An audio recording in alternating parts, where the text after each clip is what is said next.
information. Sometimes things we haven't even thought of in 20 or 30 years pop back into our minds. And sometimes we forget something as simple as what we had for breakfast this morning. So I'm really interested in how all of this works, how it happens as we get older. I'm not a neurologist, and so I'm not going to be able, I can't diagnose dementia. I'm not going to talk about kind of the neurophysiology. Rather, I'm going to focus on kind of the everyday challenges we all have and try and explain some of the memory mechanisms behind them. And I think we can start with this first very kind of obvious example, that memory for names. We struggle with remembering names, but there's various reasons why this is kind of the way a human memory system would work, because names are very arbitrary. There's no good reason I'm named Alan other than my parents choosing that name. And so it's very hard to make this new association for a name that you've never, paired with this particular face. So I'll talk a little bit about why memory is bad for names. I mentioned one reason already, but then how we can improve it. But I think what's important is, remembering names, while it can be important in a social situation or business, the alternative, imagine if you remembered my name but didn't remember anything else about this seminar. Or if you remembered someone's name but you couldn't remember, where you met them, or if you could trust them, or if there's someone that owes you money, or someone from high school, or someone you met last week. I think what's interesting is we do remember interesting facts about people, the things that we're curious about, yet we're very prone to forgetting names. But here's one memory tip: that the best way you can remember someone's name is to test yourself. So you've seen my name, you've heard my name. Now I want you to all just say my name out loud. Go for it.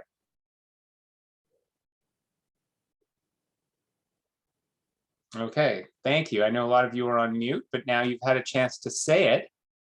You've heard it, so I'll tell you my name is Alan Castel. It rhymes with pastel. It often gets confused with castle. Now the best thing you can do is use it in conversation. Maybe 30 minutes from now when we have the question and answer, you'll say, oh, Dr. Castel, thank you for this. Could you tell us a little bit more about some other issue? Or then ask what a name means. You might meet someone and see their last name is Miller and say, oh, is that a Scottish last name? Is it an English last name? Does it have to do, were your ancestors Millers at some point? And now you're doing something with the information that links it to semantic memory, the memory for meaning. You're linking it to something you already know. Maybe you've heard this name Miller before, or someone else who's named a Miller. And then again, do this testing or retrieval practice. Use the name a minute from now, 5 minutes from now, 2 minutes from now, before bed. If you really want to remember names, it's not necessarily a shortcut, but this is known as expanded practice, where you start using the name just before you start to forget it. And by doing this, you're kind of strengthening these retrieval pathways that allow you to remember names. So it's like exercise for your brain. And like I said, linking it to something you know already. You all know what a pastel is. So I'm telling you my last name rhymes with pastel. It's Castel. My grandfather was a painter and he used pastels. So now you're kind of building this kind of greater imagery for this name Castel. Or I can tell you it looks like a castle. In fact, a lot of people pronounce it castle. It looks like, so you have to think of it as this castle illusion. And then remember that it's Castel. And of course, by doing all of these things, I get very predictable memory errors where people say, oh, thank you for those very helpful mnemonics, Dr. Castel. So that's another thing about memory, is sometimes it doesn't fail us completely when you can't remember someone's name at all. It's more that you misremember things in very subtle ways. And this again tells us interesting things about how memory works.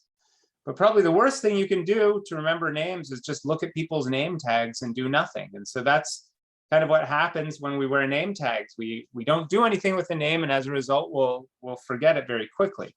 But as soon as you start linking the name to other things or using it, you have a better chance of remembering it. So I'll tell you, again, my name is Alan Castel. I'm a psychologist. I'm not the kind of psychologist you're probably most familiar with. I'm not a clinical psychologist. I don't see patients or groups and deal with challenges people are having. I'm a cognitive psychologist. So if anything, I'm interested in the challenges of memory and how people think and pay attention and multitask. And I got interested in this very early in life, maybe because I was in the play The Wizard of Oz. And I had one line in this play as Uncle Henry. It was a line right at the beginning of the play, and I had to memorize it, and I memorized it, but then on opening night, I misremembered it. I had to say, listen, everyone, there's a cyclone on the way, hurry and get into the cellar. And of course, on opening night, I was so excited. I said, listen, everyone, there's a cellar on the way, hurry and get into the cyclone, which of course doesn't make any sense, but people probably understood what I meant. But this was probably my calling to study memory research and not pursue a career in Hollywood acting. I was also very good in high school at what I thought was learning chemistry, but really what I was doing was memorizing the periodic table. So I was just, I had, like many kids who were 14, 15, just very good at memorizing things. And so I created this little mnemonic, Happy Henry Likes Being Bored, which actually was the first 5 elements of the periodic table: hydrogen, helium, lithium, beryllium, so on. So as a result, I was good at using my memory, but this isn't really learning, this is memorizing. And so I kind of got interested in how people memorized, and in college, I didn't even know cognitive psychology existed, and I soon changed my major and I studied psychology. And so now I am a cognitive psychologist. I'm not a medical doctor. I got my PhD from the University of Toronto, so that might explain this thick Canadian accent I still have after even 20 years of being in the US. I'm a professor at UCLA in the Department of Psychology since 2006. It's a dream job for me. I absolutely love being in California. I met my wife here. We have 3 wonderful children who, this is probably about 10 years ago. There's 2 of them are teenagers now. And just as a reminder, going back to memory for names, this is your spaced reminder. My name is Alan Castel. So if you learn nothing from this talk, hopefully you'll remember some ways to enhance memory using imagery and linking things to prior knowledge, such as my name. And it can be very effective to remember various types of information, but it takes energy or effort. And like I said, it's not always perfect. So you might misremember the name as Dr. Pastel or Dr. Castle, but at least it shows you're using some sort of mnemonic now to remember these names.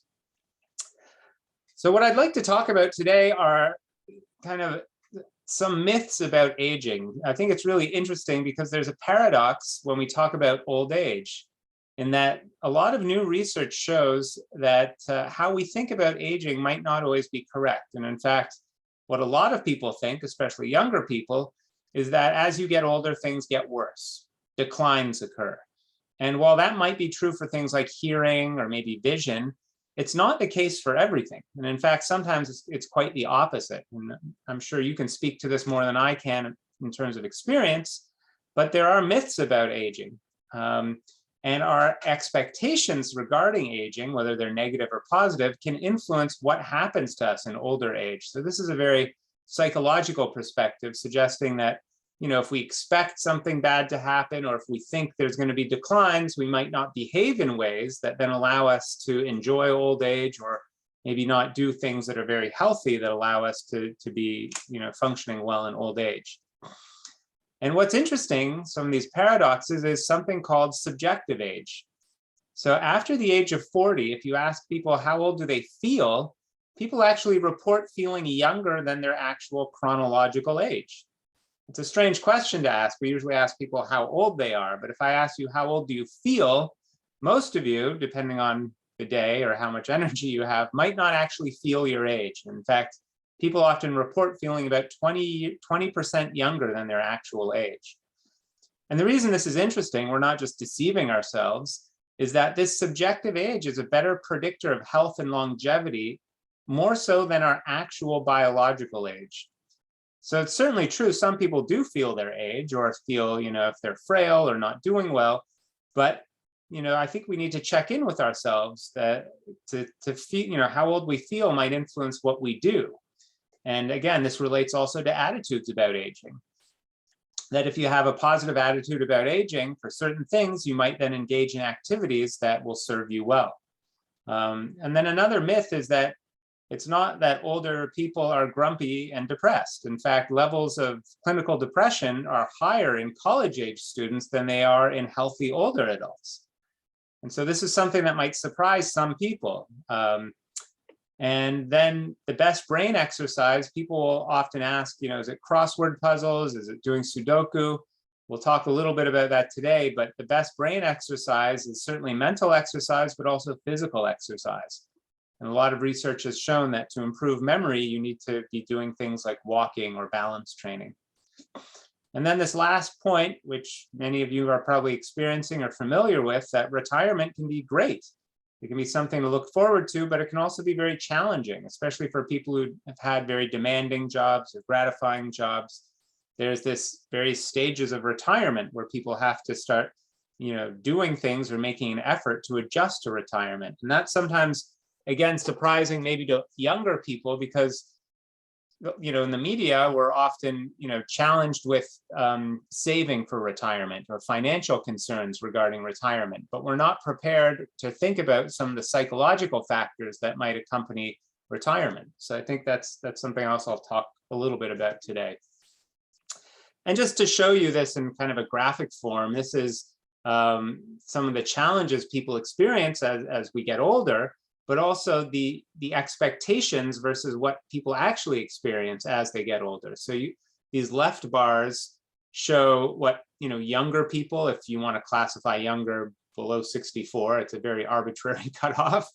But what younger people are concerned about, but what then older people actually report being, influenced by or experiencing.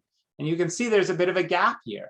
A lot of people are worried about memory loss, but in fact, 1 in 4 people are actually experiencing things that really, are concerning. Not being able to drive, loneliness. So you can see there's a little bit of a gap here. People might be overestimating how much these things might be a concern. And so these sorts of findings or observations, as well as, I run a cognitive aging lab at UCLA, and we get a lot of people coming in concerned about their memory, but these people are often very physically active, they're retired, they have hobbies, they have children and grandchildren, very active.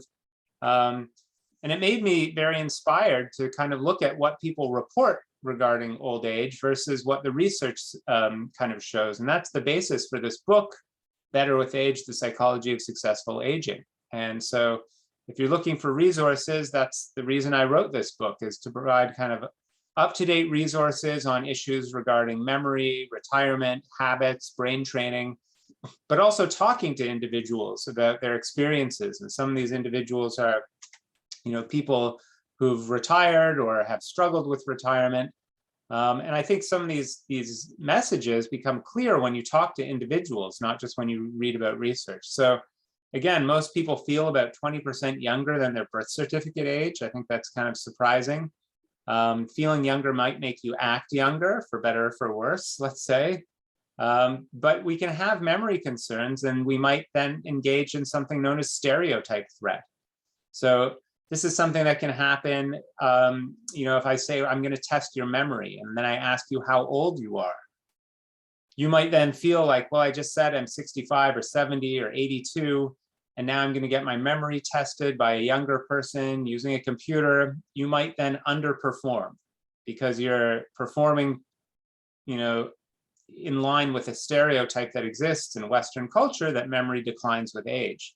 And so a lot of the anxiety that might be felt might be because of our expectations, not necessarily because our memory is declining. So from a psychological perspective, these are things that I really think we need to take into account. And then this concept of successful aging. What exactly is successful aging? You could call it productive aging. You could call it, aging well, being healthy. If I asked you what is successful aging, sometimes a certain person might come to mind, but there's a lot of diversity or differences in terms of how people age. There's not one secret recipe. There's also cultural differences. And I think your mindset really matters, but we seem to know successful aging when we see it. We probably know people who are doing well as they get older, maybe yourself, maybe a spouse, or people who are not doing well. And then we kind of extrapolate from there to try and figure out, well, what are they doing? Are they, going into groups? Are they exercising? Are they doing hobbies? And what can I do then to age well? And that was kind of the basis for this book. where I thought of some, role models of successful aging. And some of these people included kind of well-known, both celebrities, but people in the community. And some of these people agreed to do interviews. And so I kind of asked them questions about their experiences with aging, their memory, some tips, and I'll share some of them with you. But again, there's, not to spoil it, there's not just one thing that you have to do. In fact, Jared Diamond, the well-known author on campus at UCLA, told me the one thing to make sure you take into consideration, the one thing is not to look for the one thing.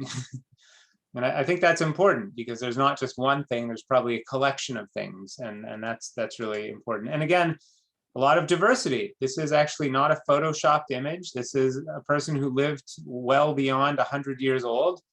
And she smoked right up until over her 100th birthday.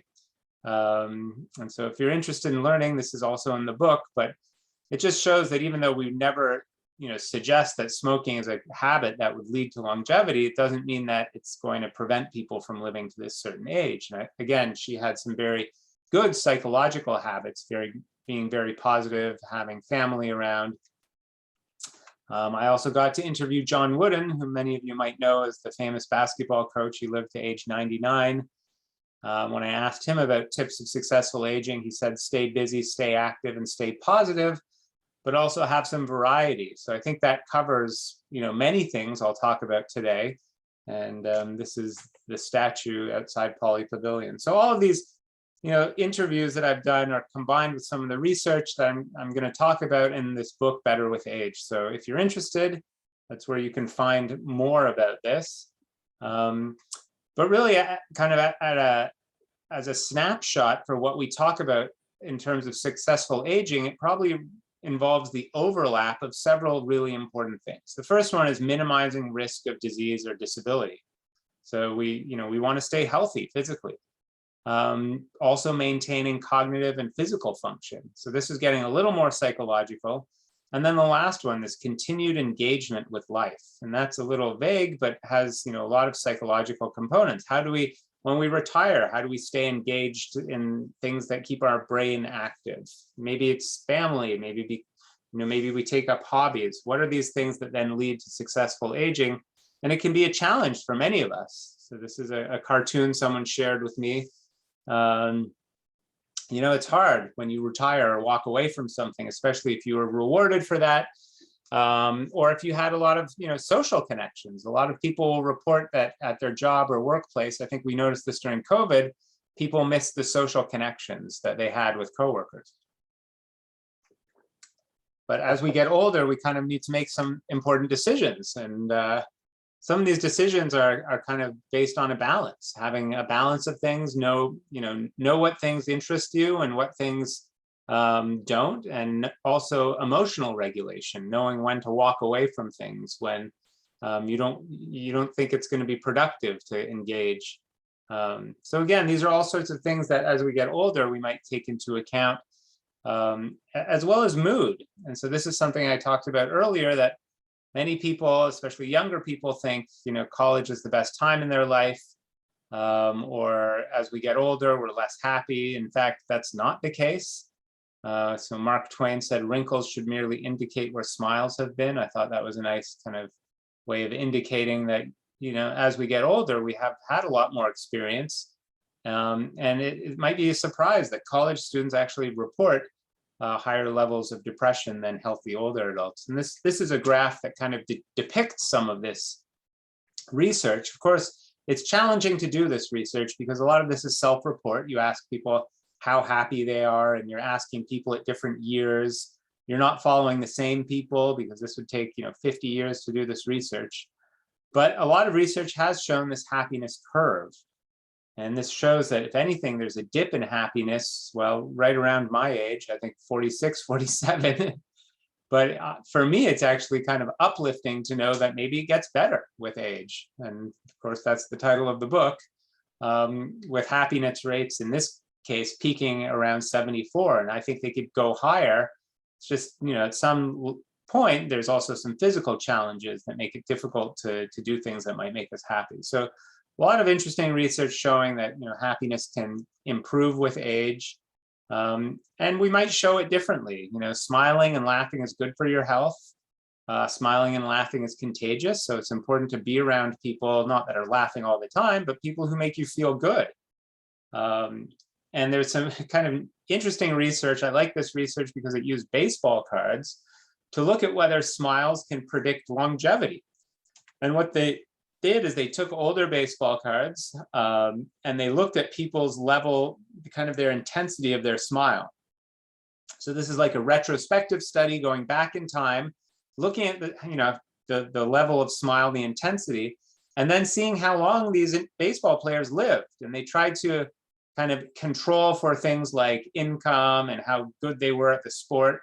And they found that the people who had these very broad, kind of genuine smiles lived almost 7 years longer than the people who, weren't portraying a smile in their photos. And I'm sure there's lots of reasons for this, but they tried to control for things like, salary or attractiveness. So I think it's a cute study. It doesn't mean we should be smiling all the time, but it does mean that, a smile can confer a lot of benefits. We're also, we imitate people. So if we're around people who are smiling or laughing, it's hard not to smile or laugh. And that can lead to, all sorts of endorphin releases and things that might be good for you. So I think that's kind of an important message. And like I said, subjective age is actually a very important concept to keep in mind. It's not that we should, a lot of times we spend time and money trying to look younger, dyeing our hair or, trying to get rid of wrinkles, but it's how old we feel that can be very important. And I think we do get messages when we look in the mirror. When we look in the mirror, sometimes we're surprised to see this older face looking back at us. In fact, during COVID, my son and I, he was 7, we were cutting our hair ourselves outside, and I let him have a moment to cut my hair, and he said, "Oh, I want my hair cut like Daddy's with the hole on top." So I thought that was, I don't see this, emerging bald spot, but clearly when he was looking down, he saw this and he thought, well, that seems like something that's neat to have. I told him probably genetically he's going to have one, at my age as well. But I just thought that was interesting that, a child who's not yet biased by like, oh, is balding a bad thing, thinks, hey, that's pretty cool. You don't need to have hair up there. So there's all sorts of jokes about aging. I think it's also a defense mechanism we use. When we, if you go to the birthday card aisle, you'll see lots of jokes and some of them funnier than others. But I think it's our way of kind of dealing with getting older. And these days there's apps that can take pictures of your face and kind of age it to make you look like what you'll look like when you're older, if that's the sort of thing interests you. So, but again, it's not how old you look, it's how old you feel. I think that's a really important concept. And as we get older, we might pay attention to emotion in different ways. So I think a better way to think about aging is not like, is it good, is it bad? It's just, it's different. As we age, we change. And this is really interesting research that, as humans, we are kind of attracted to emotional information, but there's age differences in how we pay attention to negative and positive emotions. And in fact, as we get older, we might focus on things that are more positive or more important to us. Again, this is another cartoon someone shared with me. Maybe we do focus on more positive things, some people more negative things perhaps, but there's really interesting research that shows when I show you this array of faces, younger people are more likely to look at the negative face, whereas older people are more likely to look at the face showing a positive emotion. And so this is in terms of attention. And then the research then shows that in terms of what people later remember, younger people, these are usually college age students, remember more positive and negative images compared to neutral. But as you get older, it's the older adults who are remembering more of the positive images compared to the negative images. So it's almost like as we get older, we're going to focus more on positive, and maybe that leads to more positive mood. And so maybe there are some benefits to focusing on positive information as we get older. I think as we get older, we might be more selective too, that we focus on the things that matter most to us. And this has really been kind of the focus of my research at UCLA is not to look at just how much we remember, but whether older adults tend to look at and later remember the things that they're interested in, the things that are more important. And I think that's even the challenge for college students who, I've had students in my classes, my undergraduate classes, come to me and say, I've read the textbook 7 times and I still got a B or a C on the exam. And I look at their textbook and they've highlighted 80% of it. So for them, it's a challenge to kind of focus on what's important. Whereas I think as we get older, even as a senior in college, we're better at figuring out what's important. Maybe we don't highlight 80% of the textbook, but we're looking for common themes, things that, stand out to us that we can then focus on to remember.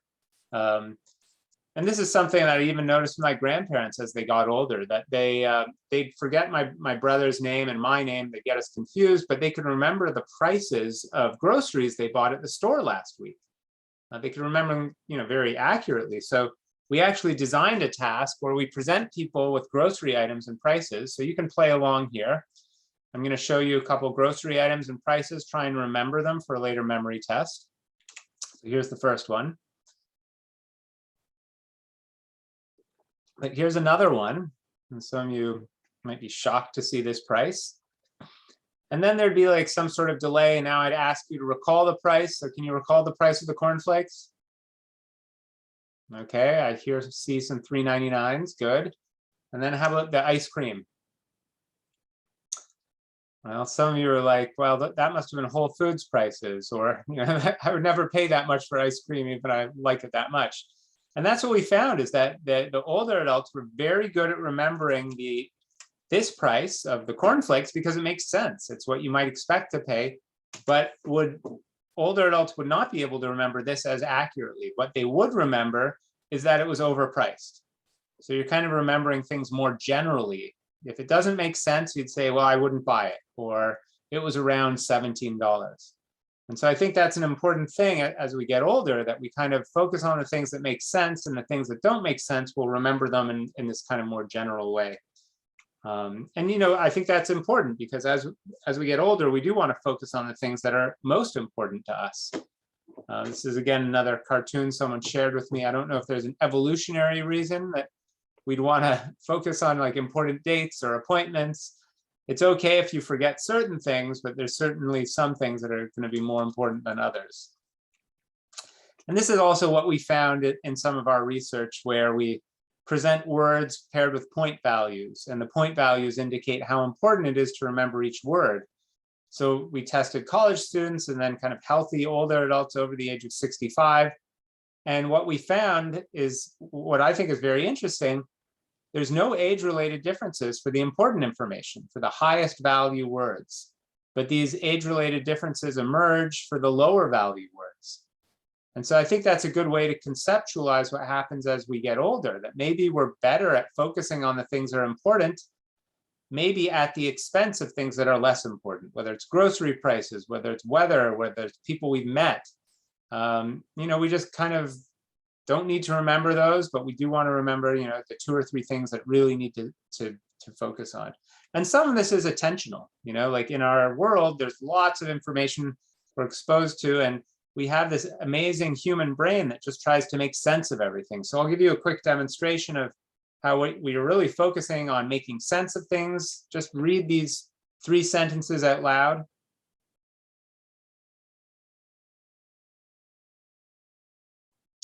Okay, how many of you saw Paris in the spring, once in a lifetime, bird in the hand?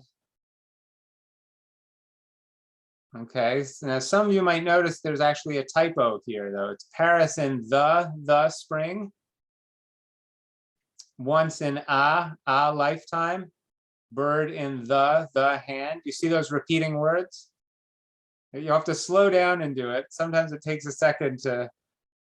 But this is just an illustration of how our brain works. We kind of are rushing through things and we're trying to make sense of the world. And as a result, sometimes we don't notice these sorts of errors because they shouldn't be there. But again, as we get older, we're trying to really make sense and process things in meaningful ways. So this is probably an attentional thing. And so, famous psychologist said the art of being wise is the art of knowing what to overlook. Or Jimi Hendrix, knowledge speaks, wisdom listens. So I think, again, some inspirational quotes.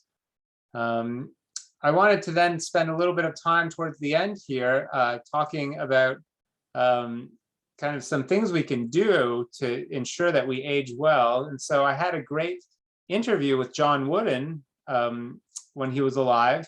And towards the end of the interview, I kind of asked him, could you give some tips or some things that you think are important as we get older? And he said, well, it really just comes down to two things.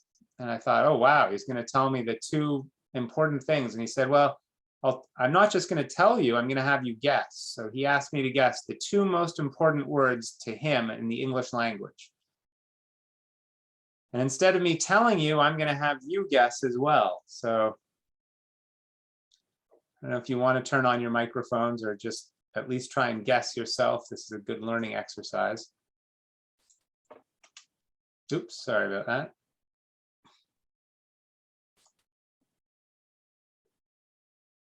Anyone? Thank you. Thank you. Gratitude. That would be a good one. Anyone else? Love. Love.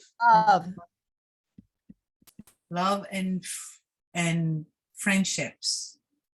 Very good. You're a good group. Wow. So the first word he said, the most important word was love. He said it's the most important thing in the world. He was married for a long time to his wife, who then passed away. He wouldn't sleep on her side of the bed after he passed away. He wrote her a letter every month. He was surrounded by family who would come and visit him, also former players. So he had a very big social connection, which was important. And so here are some of his former players, very different from him in terms of perspectives, but they were with him right up until the very end of his life. So love, the most important word, but the second word, anyone want to guess the second word?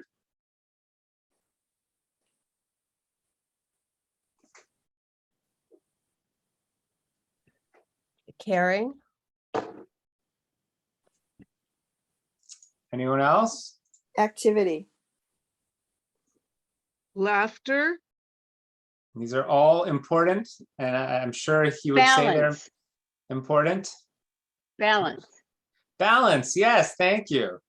So he said that probably the most challenging thing is finding balance. And he meant, between work and life and friends and family, finding balance, how you use your time. But not just this mental balance of balancing a busy schedule. And he had a very busy schedule. In fact, when I saw him, he had a handwritten calendar in front of him and, probably 8 or 9 things on the calendar that day. But he said that physical balance as well. And this is actually incredibly important for people as we get older, because 1 in 3 people over the age of 65 will experience a fall. And a fall can be very detrimental. It can lead to a broken bone. And in the case of John Wooden, actually, he got up in the middle of the night to use the bathroom and tripped and fell and broke his wrist and his collarbone. And he lay on the floor until he had a caregiver come in the morning who found him in this position. And he was lucky that he survived that. Not everyone does. What's striking is that he actually had a life alert button that he could have pressed for help, but he didn't want to bother anyone in the middle of the night. And so this again shows the psychological component to aging, that we might, even if we have help in place, we might not use it. So he was fortunate that he survived this fall, but it leads to a long level of rehabilitation. And it's funny because a lot of people will say, I say I study memory and aging, and they'll be like, oh, my memory, I'm really concerned. What can I do? And I say, well, you can do these things, but what's really important is balance in old age. And I ask them, how's your balance? And most people are like, it's fine. I haven't had any problems. But in fact, we don't really know what our balance is like until we have a fall. And balance is something that declines as we get older. And poor balance is correlated with onset of dementia. But what's amazing about balance is it's trainable. It's something that we can work on, and it can keep us very independent later in life if we do have good balance, if we don't have a fall And so I thought what I'd do is, why don't we all try this out? Make sure you have a chair next to you. We spend a lot of time sitting down. All right, so let's get up out of our chair. All right, and stand up. Make sure you have the chair near you. Okay, and then try standing on one leg. All right, make sure you have something near you just in case you, and some of you are probably doing yoga and you're great, but some of you might realize, wow, I'm kind of, it's hard to do. Okay, and then hold on to the chair if you need to. Okay, some of you are really doing well. That's great. But you can see this isn't necessarily an easy task, especially if you've been sitting for a long period of time. Okay, now try your other leg. Try standing on your other leg now. And so you might have even improved now just by doing this little bit of balance training for one leg onto the other leg. And so that can be a very challenging thing. And it's really good to focus on something in front of you. Okay, you all passed your test. Those of you I can see, thank you for playing along. Great job. But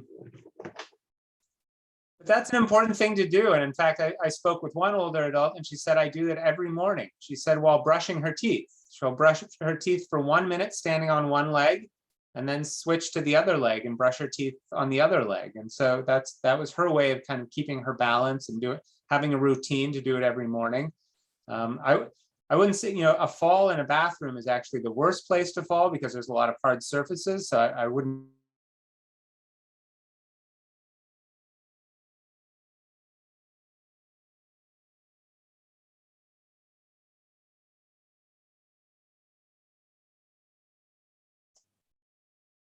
Okay, can you hear me? Yes. So balance training can be incredibly important, partly because a lot of falls that happen. Am I showing the wrong screen? Sorry. All right, let me try screen sharing. Sorry, 1 second.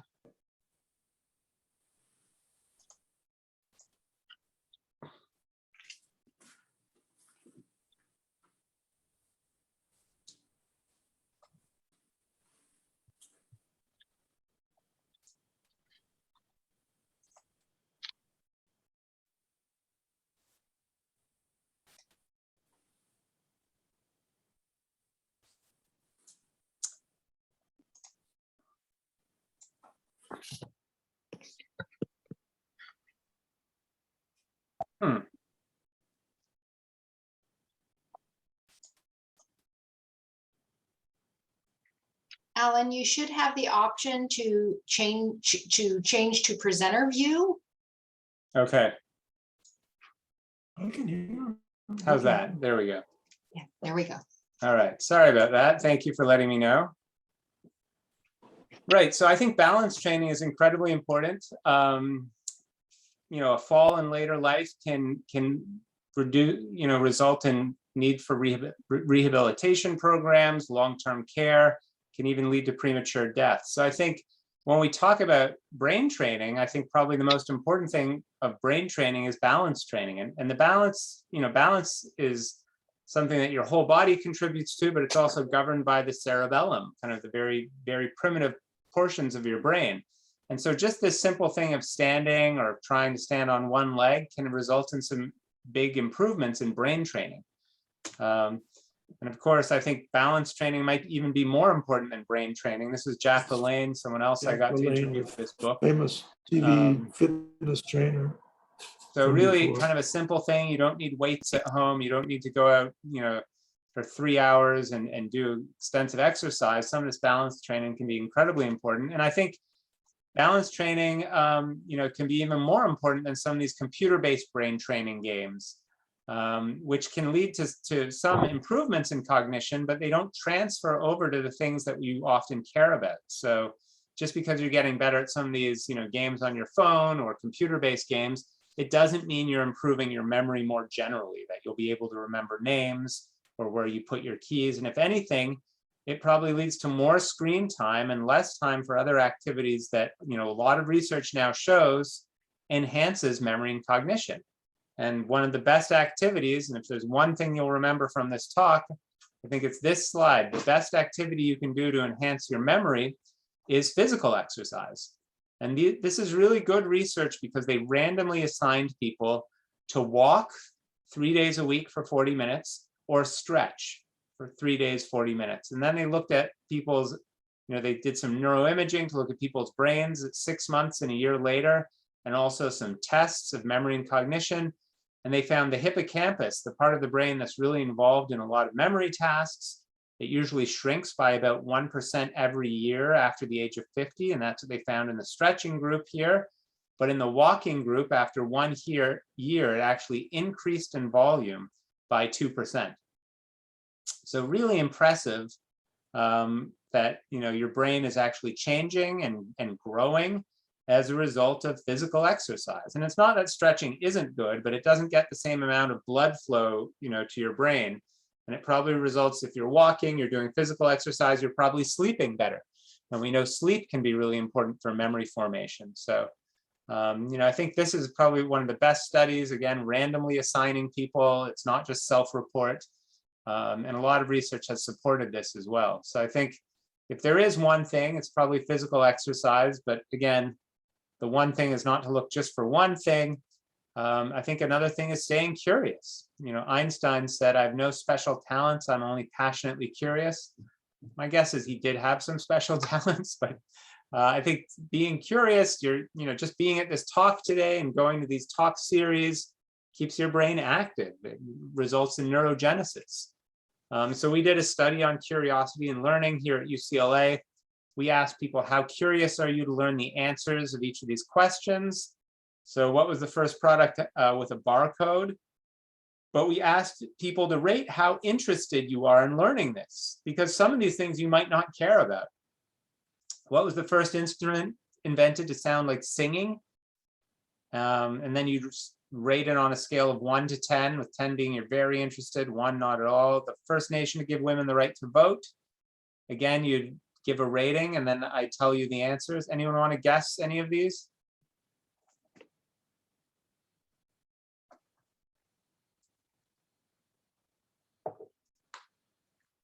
Well, I'll tell you, Wrigley's chewing gum, first product with a barcode, was Wrigley's chewing gum.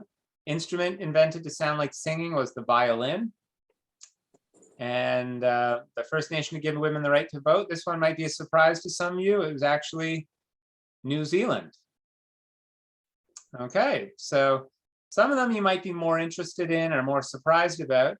But what we found is we then called people a week later. So if you were a participant after I told you these answers, and most of these questions people don't know the answers to, we called people a week later and we found that it was the older adults who tended to remember the answers to the questions they were more interested in.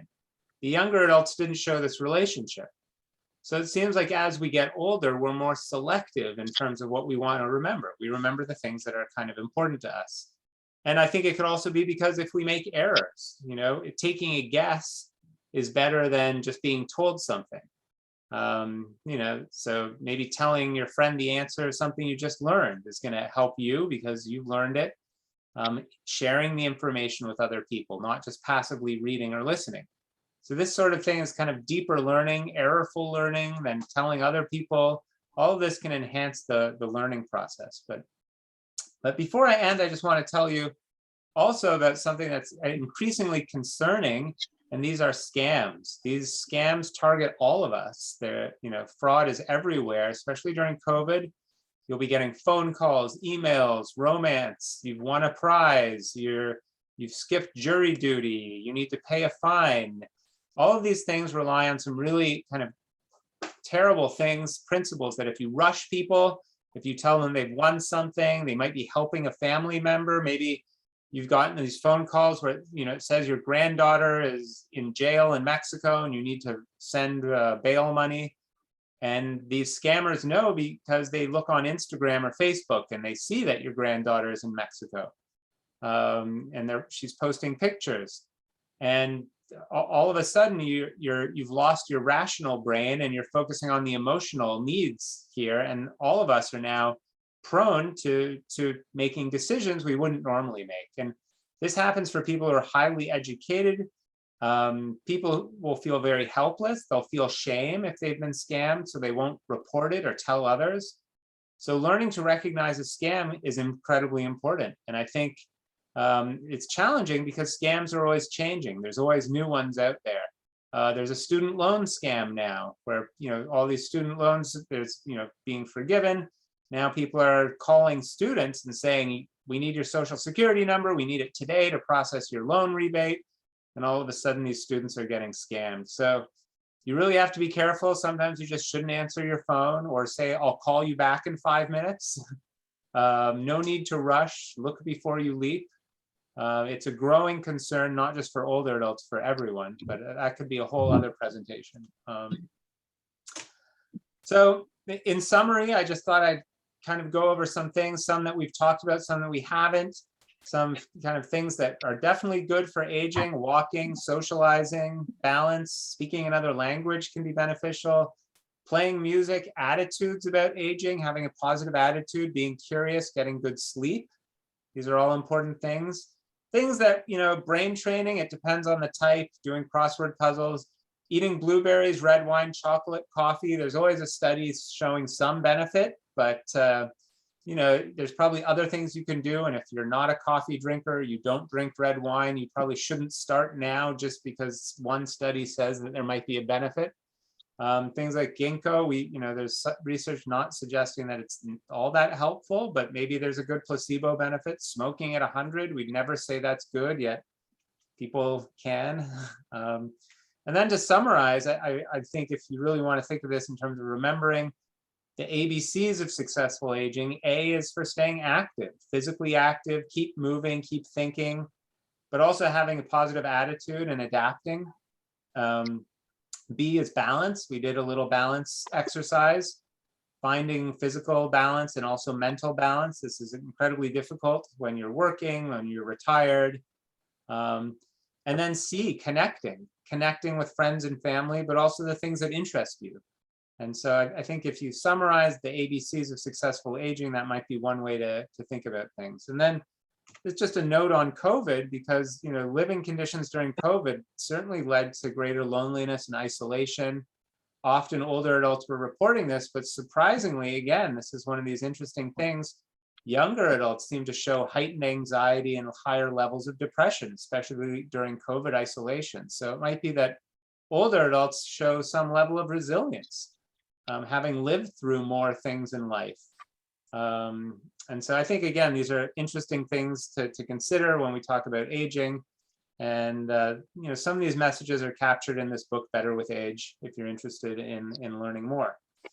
So I'll end with this quote someone shared with me. It's a triumph of life that old people lose their memories of inessential things, though memory does often not fail with regards to the things that are of real interest to us. Cicero illustrated this with the stroke of a pen. No old man forgets where he's hidden his treasure.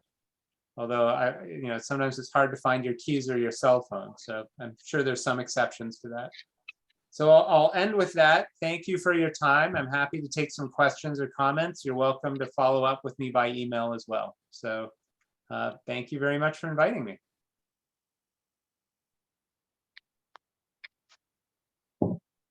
Thank you. Thank you.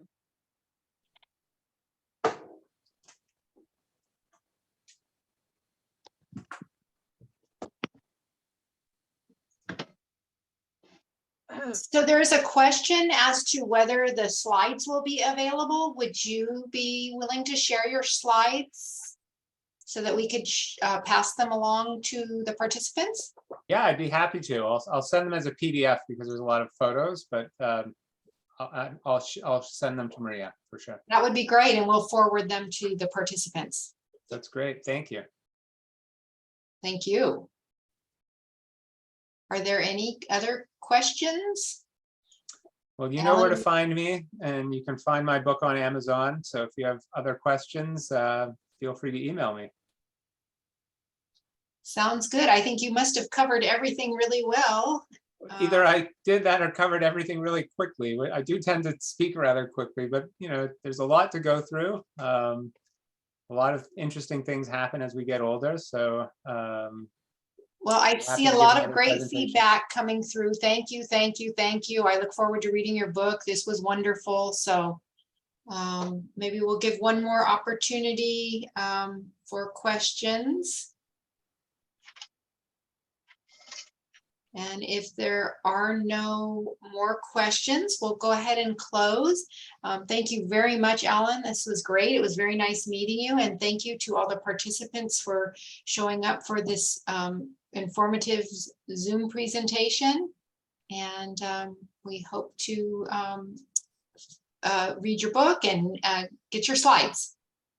Thank you. Thanks for having me. Thank you. Thank you. Thank you.